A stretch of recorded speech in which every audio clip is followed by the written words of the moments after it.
Menganggap tudingan aliran dana Alkes ke rekening pribadinya sebagai berkah yang tersembunyi. Pemirsa, aliran dana dengan total 600 juta rupiah tersebut disebutkan dalam surat tuntutan jaksa terhadap mantan Menteri Kesehatan Siti Fadila Supari dalam kasus korupsi proyek Alkes tahun 2005.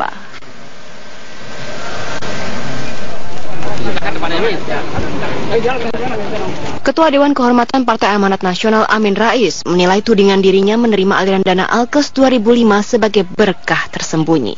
Mantan Ketua MPR ini tidak tegas menanggapi perihal tudingan aliran dana dari PT Indofarma yang disebut mengalir ke rekening pribadinya. Amin menambahkan akan bertemu pimpinan KPK pekan depan. Tudingan Amin Rais menerima aliran dana tercantum dalam surat tuntutan jaksa terhadap terdakwa mantan Menteri Kesehatan Siti Fadila Supari. Dalam tuntutan tersebut, jaksa mencantumkan nama Amin Rais sebagai salah satu penerima dana PT Indofarma. Menurut jaksa, pemindah bukuan sebagian dana keuntungan PT Indofarma kepada Amin Rais dan Sutrisno Bahir atas perintah Nuki Syahrun, adik ipar Sutrisno Bahir. PT Indofarma merupakan perusahaan yang ditunjuk langsung Siti Fadila Supari sebagai perusahaan penyedia barang dan jasa untuk kegiatan pengadaan Alkes 2005. Usai sidang tuntutan, mantan Menteri Kesehatan Siti Fadila Supari membantah terlibat atau terkait dengan Partai Amanat Nasional. Padahal di dalam fakta pengadilan tidak terbukti sama sekali. Bu, mengenai membantu Nuki Syahrun kemudian ke Partai Amanat Nasional dan kemudian saya bukan orang PAN sama sekali juga. Masa membantu 100 juta? Kan nggak mungkin lah. Terus dicari-cari banget. Amin Rais berjanji akan menggelar konferensi pers menjawab tudingan aliran dana kepadanya sekaligus akan membongkar korupsi dua petinggi negeri. Tim Liputan Metro TV. Partai Amanat Nasional Amin Rais menggelar konferensi pers di rumahnya di kawasan Jakarta Selatan pukul 10 pagi tadi. Konferensi pers digelar untuk menanggapi pernyataan jaksa KPK yang menyebut Amin Rais menerima aliran dana korupsi pengadaan alat kesehatan. Dan pemirsa, Eva Wondo akan melaporkan informasi selengkapnya. Ya Eva, bisa ceritakan apa saja yang kali ini disampaikan oleh Amin Rais dalam konferensi pers? Ajeng, ada beberapa hal yang disampaikan oleh mantan Ketua Umum Partai Amanat Nasional yang juga merupakan mantan Ketua MPR dalam konferensi pers yang berlangsung sangat singkat di kediamannya di kawasan Jakarta Selatan, hanya kurang lebih tidak sampai 10 menit. Dalam konferensi pers ini Amin Rais menyatakan mengakui pernah menerima aliran uang dari mantan Ketua Umum Partai Amanat Nasional Sutrisno Bahir. Tadi dalam konferensi persnya Amin Rais menyatakan bahwa uang yang ia terima dari Sutrisno Bahir ini dalam jangka waktu atau rentang waktu Januari hingga Agustus di tahun 2007 yang lalu. Namun ia menjelaskan bahwa uang yang diterima dari Sutrisno Bahir merupakan uang bantuan operasional untuk bantuan kegiatan keagamaan dan juga kegiatan sosial yang dilakukan oleh Amin Rais. Kemudian ia juga menjelaskan bahwa hubungannya dengan Sutrisno Bahir sudah berlangsung lama sehingga ia menyatakan bahwa pemberian bantuan dalam bentuk uang dari Sutrisno Bahir merupakan hal yang wajar. Selengkapnya kita simak pernyataan yang disampaikan oleh Amin Rais berikut ini.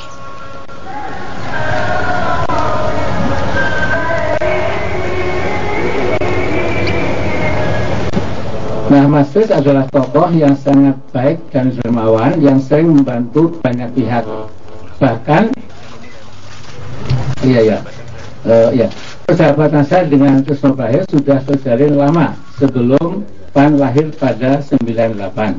Seingat saya, sebagai entrepreneur sukses waktu itu, Mas Rais selalu memberi bantuan pada berbagai kegiatan saya, baik kegiatan sosial maupun keagamaan.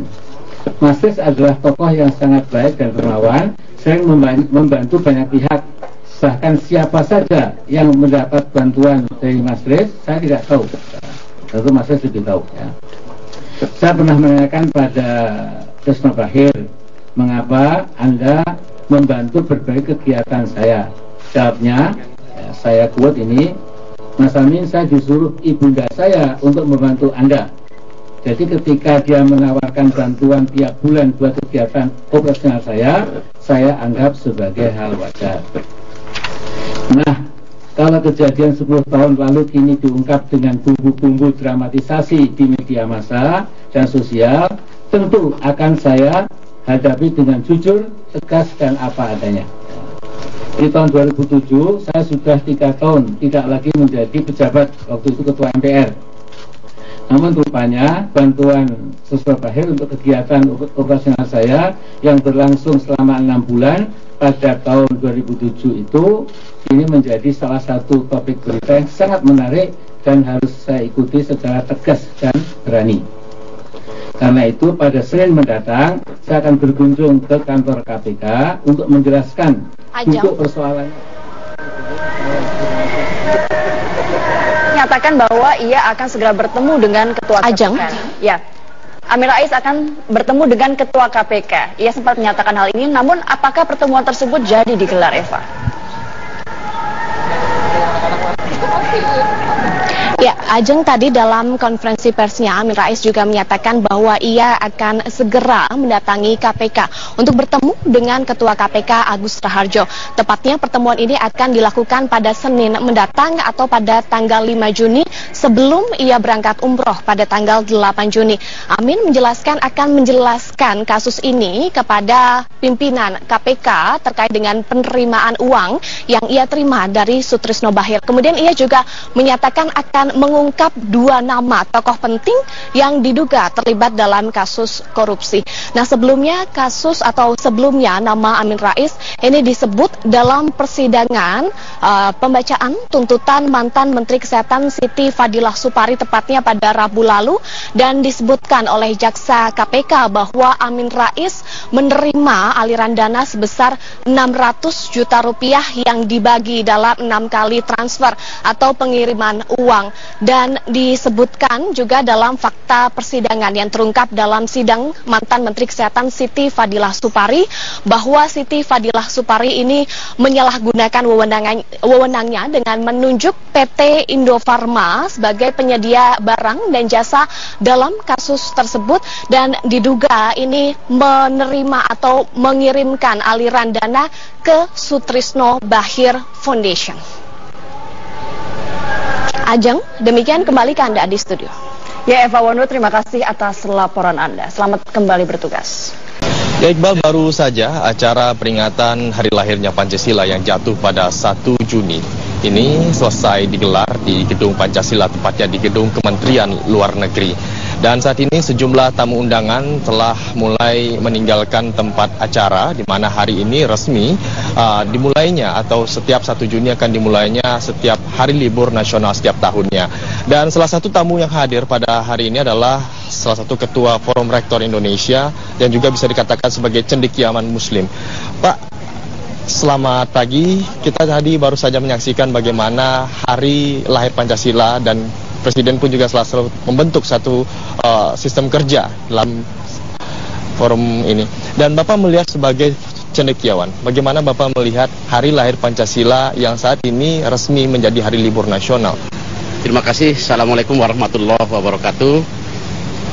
Pertama, bahwa momentum hari lahir Pancasila yang pemerintah telah menetapkan 1 Juni pada hari ini, kita melihat bahwa ini merupakan rangkaian proses kelahiran Pancasila, di mana bahwa 1 Juni ini adalah rumusan Pancasila yang oleh Soekarno pada waktu itu dilontarkan. Sehingga kalau kita lihat rangkaian sejarah dan peristiwa Pancasila itu 1 Juni, lalu 22 Juni dan 18 Agustus. Oleh karena itu kita melihat bahwa kita memandang bahwa 1 Juni adalah proses awal dirumuskannya Pancasila.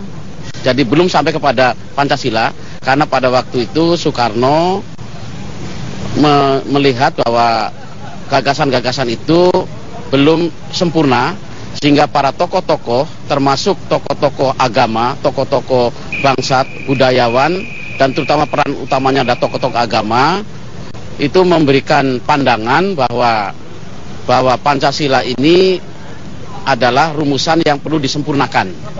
Sehingga pada waktu itu, pada 1 Juni itu, rumusan Pancasila 1 Juni itu belum sama dengan rumusan Pancasila yang termaktub dalam pembukaan Undang-Undang Dasar 45 atau Pancasila yang kita kenal yang kita hayati pada hari ini, yaitu 5 sila.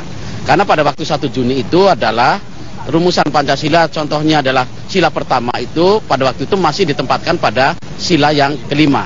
Dan pada waktu itu sila itu Soekarno merumuskannya adalah tokoh-tokoh Islam itu merumuskannya adalah sila pertama itu adalah ketuhanan yang Maha Esa dengan menjalankan syariat agama Islam. Nah, pada waktu itu terjadi perdebatan yang antara tokoh agama dan Pak Soekarno pun meminta kepada tokoh-tokoh, terutama tokoh Islam, untuk merelakan atau membuang 7 kata, yaitu dengan menjalankan syariat agama Islam itu dihapus. Nah, itulah kalau kita melihat bahwa momentum itu adalah merupakan kebesaran jiwa dari seluruh tokoh, terutama ada tokoh agama, wabil khusus ada tokoh umat Islam yang rela menghapus 7 kata itu, sehingga menjadi bunyinya, rumusannya menjadi ketuhanan yang Maha Esa dan ditempatkan kepada sila yang pertama. Oleh karena itu merupakan hadiah terbesar umat Islam dan hadiah para tokoh bangsa di dalam merumuskan Pancasila itu. Prof, jadi sebenarnya Pancasila itu sudah final sebenarnya, tidak perlu lagi diperdebatkan seharusnya. Tapi juga melihat Anda sebagai cendekia Muslim dan juga sebagai tokoh pendidik juga melihat nilai-nilai Pancasila itu sudah mulai terkikis, khususnya di kalangan mahasiswa dan juga ilmu sekolahan. Termasuk radikalisme pun sudah mulai masuk ke sekolah. Anda melihat seperti apa sebagai? Ya, jadi pertama bahwa Pancasila yang kita yakini kebenarannya dan ini sudah mengkristal menjadi suatu pandangan hidup, menjadi pedoman hidup dan menjadi bagian dari kehidupan bangsa Indonesia yang sudah termaktub dalam pembukaan Undang-Undang Dasar 45, yaitu sila ketuhanan sampai kepada keadilan sosial bagi seluruh Indonesia. Ini adalah Pancasila yang sudah final. Oleh karena itu kita kembalikan kepada kesadaran para tokoh pada waktu itu, Pancasila yang sudah final ini sekarang itu tinggal diimplementasikan dalam kehidupan yang real, yang nyata dalam kehidupan berbangsa dan negara. Tadi dikatakan ada kekhawatiran bagi generasi muda atau bangsa saat ini yang melihat bahwa nilai Pancasila atau nilai Pancasila itu mulai terkikis. Ya, ini memang arah ke situ ada, karena sekarang mungkin juga kalau kita lihat ada juga yang mungkin ada yang tidak hafal Pancasila, hafal saja tidak, atau ngerti Pancasila tidak. Ini perlu kami sebagai cendekiawan, sebagai Forum Rektor Indonesia, kita memang mendorong agar proses pendidikan di Indonesia, mulai pendidikan dari taman kanak-kanak atau PAUD sampai pada perguruan tinggi, harus tidak saja mengenalkan tapi mengimplementasikan tentang Pancasila dan nilai-nilainya dalam kehidupan sehari-hari, mulai dari rumah sampai kepada masyarakat. Prof, contoh konkretnya, kini banyak masyarakat muda, terutama orang-orang muda tentunya, menyatakan Pancasila itu sekarang hanya sebagai pajangan di dinding saja, tidak mengetahui apa sih makna persila itu, satu sila itu, ketuhanan Maha Esa itu apa.